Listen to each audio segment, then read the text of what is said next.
Every morning, people close small buttons without even noticing them. On shirts, jackets, uniforms, and coats, these tiny pieces keep our clothes in place. They seem simple, almost invisible in daily life.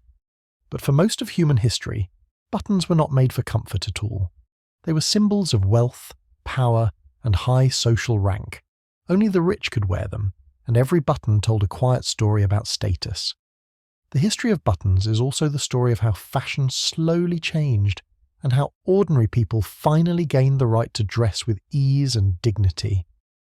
Like and share this video, and tell me in the comments, do you usually wear clothes with buttons or with zippers? A small button rolls across a wooden floor. It falls from a shirt while someone is getting ready for work. The sound is soft, or almost like a pebble touching glass. For a moment the person stops. They pick it up, they look at it. It is round, smooth, and simple. Then they place it on a table and continue their day. Moments like this happen all over the world. Buttons break, buttons fall, buttons are replaced. We rarely think about them. They are part of a daily life, like spoons or door handles. But these tiny objects carry a long and surprising history. A history full of kings, tailors, soldiers, and ordinary people. This is not just a story about buttons. This is a story about us. Long before buttons closed shirts, they were something very different. In the ancient world, people did not use buttons to fasten clothes. They used them as decoration. Around 5,000 years ago in the Indus Valley, people carved small buttons from shells. These shells were polished until they shone like pearls. The buttons had small holes in them, but they were not used to close fabric. Instead, they were sewn onto clothing as ornaments. An ornament is something worn for beauty, not for function. These early buttons showed style and taste. They were like jewelry. In ancient China, people made buttons from bone, jade, and bronze. Jade is a smooth green stone that people valued greatly. A button made of jade was a symbol of status. It showed that the person wearing it had money or social power. In ancient Rome, buttons existed too, but they were not common for clothing. Romans usually used brooches. A brooch is a metal pin used to hold cloth together. Togas and cloaks were fastened with these pins. Buttons were still mainly decorative. This shows something interesting about early fashion. For thousands of years, clothing was wrapped, tied, or pinned. It was not shaped to the body like modern clothes. Fabric hung loose. Belts and cords held it in place. Buttons had not yet found their true purpose. Everything began to change in the Middle Ages, around the 13th century in Europe. This was a time when clothing styles started to follow the shape of the human body more closely. Tailors began to cut fabric in new ways. Clothes became tighter around the chest, arms, and waist. But this created a problem. How could someone put on a tight garment? They needed small openings that could be closed easily. This is where buttons found their new role. Buttons and buttonholes appeared together. A buttonhole is a small cut in fabric where a button can pass through. This simple idea changed fashion forever. Suddenly clothes could fit closely but still be easy to wear. A sleeve could be tight, yet open at the wrist. A jacket could hug the body, yet open at the front. Buttons made this possible. At first, buttons were not simple. They were expensive. Rich people wore buttons made of gold, silver, ivory, and pearls. Some were covered in silk or velvet. A single jacket might carry dozens of buttons. Not all of them were functional. Many were only for show. They sparkled in candlelight. They showed wealth with every step. In royal courts, buttons became symbols of power. Kings and nobles wore clothing covered in them. Some coats had more than 100 buttons. Each one was handmade. Each one cost money. A visitor could look at a noble's coat and understand his rank without hearing a single word. There is a quiet beauty in this. A small round object, no bigger than a coin, could speak for a person. It could tell a story of wealth, trade, and craftsmanship. I think this is one of the most interesting things about human culture. We often use small objects to express big ideas. But this luxury created a strange situation. Ordinary people could not afford buttons. Their clothes were tied with cords or fastened with simple hooks. Buttons were a world of the rich. In some places, laws even controlled who could wear certain materials. These were called sumptuary laws. Sumptuary means rules about clothing and luxury. A poor person could not dress like a noble. Buttons helped keep these social lines clear.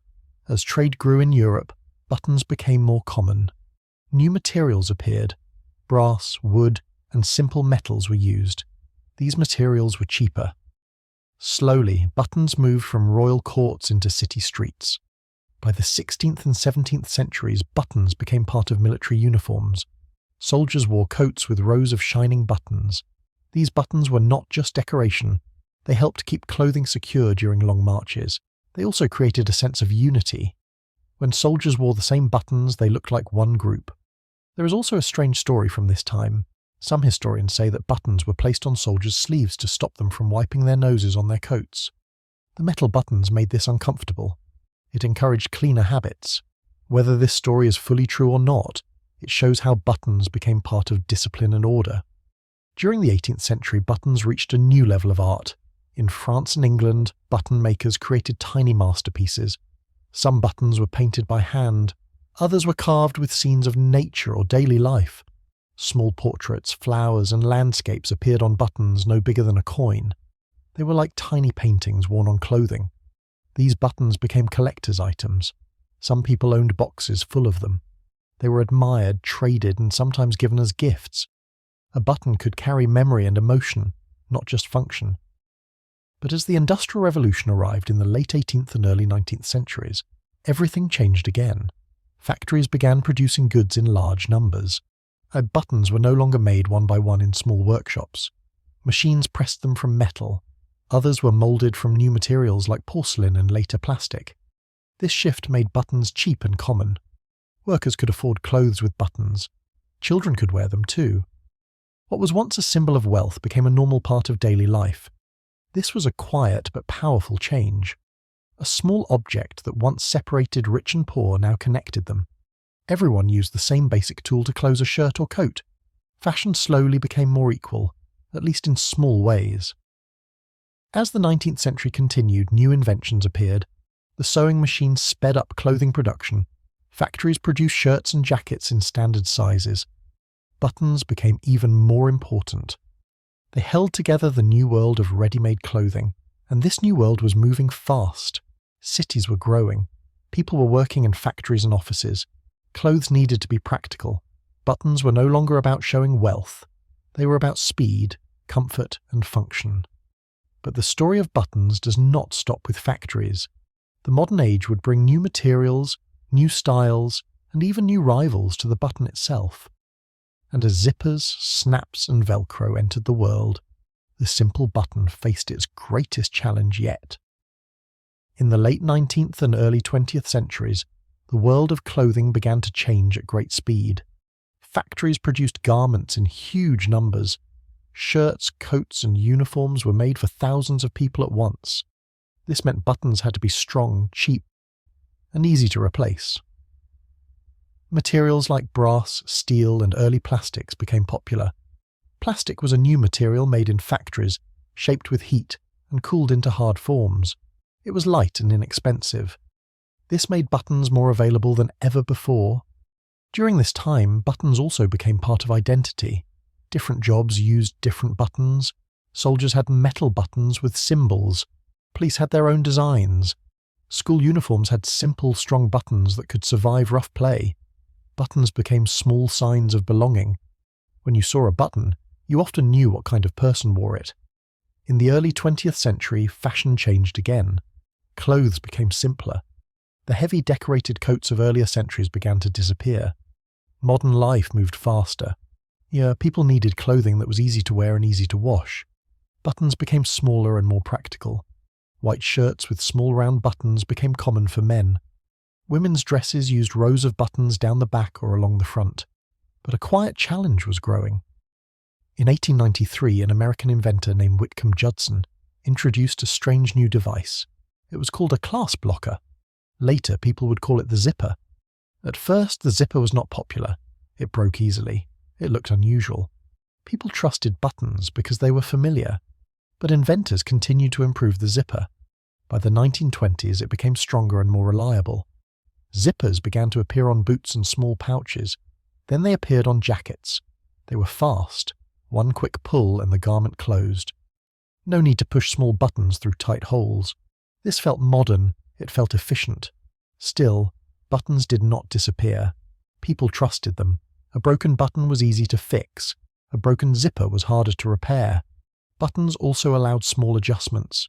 You could leave one open for comfort. You could close them all for warmth. This simple control mattered in daily life. During the World Wars, buttons again became part of discipline and survival. Soldiers wore uniforms with rows of metal buttons. These buttons had to survive mud, rain, and long marches. In some cases, buttons were made from simple materials like wood or pressed fibre because metal was needed for weapons. Even in war, buttons adapted. There is a quiet emotional moment in this part of the story. Imagine a soldier far from home, sitting in a tent at night. His coat is torn, one button hangs loose. He sews it back with slow, careful movements. It is a small act, but it gives him a feeling of control, a feeling of normal life in a strange place. Sometimes the smallest objects carry the greatest comfort. After the wars, the world entered a new age of technology. Synthetic materials appeared. Synthetic means made by humans in factories, not found in nature. Plastics became smoother, stronger, and more colourful. Buttons came in every shape and colour. Red, blue, clear, shiny, or dull. Children's clothes had playful buttons shaped like animals or stars. Fashion became more expressive. In the 1950s and 1960s, new fasteners appeared. Snaps and Velcro entered the market. A snap is a small metal or plastic fastener that closes with a click. Velcro is a fabric fastener with tiny hooks and loops that stick together. It was invented by a Swiss engineer who studied burrs, the small prickly seeds that stick to clothes and animal fur. He saw how they worked and copied the idea. These new fasteners were easy to use. Children could close their own shoes. Jackets could be sealed in seconds. Some people believed buttons would slowly disappear. They seemed old-fashioned, slow, too traditional for the modern world. But something interesting happened. Buttons stayed. They did not win every battle, but they did not lose the war. Designers kept using them. People still liked how they looked and felt. A row of buttons down a shirt gave a sense of order. A coat with large buttons felt classic and strong. I think this shows something gentle about human taste. We do not always choose the fastest or newest thing. Sometimes we choose what feels right in our hands, what feels familiar, what connects us to the past. In high fashion, buttons even became art again. Designers used large decorative buttons to draw attention. Some were shaped like flowers, others were made from glass or carved wood. A single button could change the look of an entire jacket. In everyday life, buttons remained part of daily routines. People still lost them, still replaced them, still kept small boxes full of spare buttons at home. These boxes were often forgotten in drawers, but they were always there when needed. And as the 20th century moved forward, the world became faster, more digital and more automated. Clothes changed again. T-shirts without buttons became popular. Sportswear used zippers and elastic bands. Many people began wearing fewer buttons in daily life, yet buttons never disappeared completely. They waited quietly in certain parts of fashion: formal shirts, coats, jeans, school uniforms. They remained in places where tradition and structure still mattered, and in the modern world, this small object still holds a quiet place in our daily lives, even if we rarely notice it. In the modern world, buttons live quietly among faster and louder inventions. Many people wear clothes with zippers, elastic bands, or soft pullovers that need no fasteners at all. T-shirts slide over the head, hoodies close with a quick pull. Sportswear stretches and fits without any help. Life moves fast and clothing follows that speed. Yet when you open a formal shirt or a winter coat, you still meet the small, round button. It waits there, calm and unchanged, as if time has moved around it. Today, buttons are made in huge numbers. Factories press them from plastic, metal, wood, and even recycled materials. Recycled means made again from used objects. Old bottles can become new buttons. Some companies now focus on eco-friendly buttons. Eco-friendly means better for the environment. These buttons are made from coconut shells, bamboo, or natural fibres. This shows another quiet turn in the story. The button is not only about fashion or function anymore, it is also about care for the planet. In many homes, people still keep small sewing kits. Inside them, there are needles, thread, and spare buttons. A sewing kit is a small box or bag used for fixing clothes. These kits are often simple, some are old, some are new, but they all carry the same idea. Clothes can be repaired. Life does not always need to be thrown away and replaced. Sometimes, a single button can keep a shirt alive for years. There is a soft emotional moment in this idea. Think about a parent sewing a button onto a child's school shirt. The room is quiet. The needle moves in and out of the fabric. The child waits, maybe a little bored, maybe a little tired. But the parent keeps sewing. It is a small act of care, a small act of patience. The button becomes more than a tool. It becomes a memory. Buttons also carry stories in uniforms. A police officer, a chef, a nurse. He or a student may all wear buttons as part of their daily clothes. These buttons hold the fabric together, but they also hold identity. They say something about the person wearing them. A chef's white coat with neat rows of buttons shows cleanliness and order. A student's blazer with school buttons shows belonging. These messages are quiet, but they are clear. In fashion, designers still play with buttons in creative ways. Some jackets have large, bold buttons that catch the eye. Some dresses use tiny, delicate buttons down the back. Others use mismatched buttons to create a playful look. Even in a world of new materials and fast trends, the button still offers endless possibilities. At the same time, many people now wear fewer buttons than their grandparents did. Office dress codes have relaxed. Casual clothing has become normal. People choose comfort more often than formality. This means fewer button shirts and more soft, simple clothes. But when a person prepares for a special event, something changes. They reach for a shirt with buttons. They close each one carefully. It feels more serious, more complete. I think this is one of the quiet roles of buttons today. They slow us down for a moment. They ask for a small act of attention. You cannot close a button in a rush, not properly. You must guide it through the hole. You must feel it click into place. This small movement creates a pause in the day. Dear listener, think about how many times you have used a button without noticing it. On a shirt, on a bag, on a pair of jeans. Each time, your fingers followed a habit built over centuries. Kings once used buttons to show power. Soldiers used them for discipline. Workers used them for practical clothes. Children used them for school uniforms. And now, you use them in your own quiet way. Buttons have also become part of memory and culture. Some people keep old coats or dresses because of the buttons. A grandmother's sweater may have soft, worn buttons that feel warm to the touch. A vintage jacket may carry heavy brass buttons from another era. These objects hold time inside them. They connect past and present in a very small space. There are even people who collect buttons as a hobby. They search for rare designs, old materials, or unusual shapes. Some collections hold thousands of buttons, each one with its own story. This may sound strange at first, but it shows how humans give meaning to even the smallest objects. In today's digital world, many tools have no physical form. We tap screens, we slide icons, we speak to devices. But a button on a shirt is still real. It has weight, it has texture, it needs your hands.